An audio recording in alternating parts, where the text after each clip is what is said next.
শুভ সন্ধ্যা বন্ধুরা। দেখুন চাঁদ মামা একটুখানি উঠেছে। এই গরমে চাঁদ মামাও চুপচাপ হয়ে গেছে।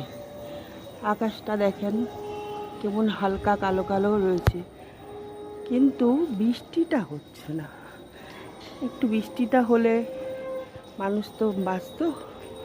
এই তাপদাহে এত গরমে কত কষ্ট, কত কষ্ট করে যারা কাজ করতে যায় বাইরে, তাদেরও কত কষ্ট।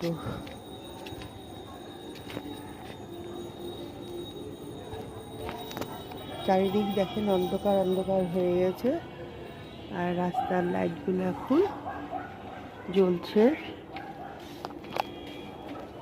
সবাই গরমে কষ্ট পাচ্ছে। কালকে একটুখানি কি বৃষ্টি হলো, কিন্তু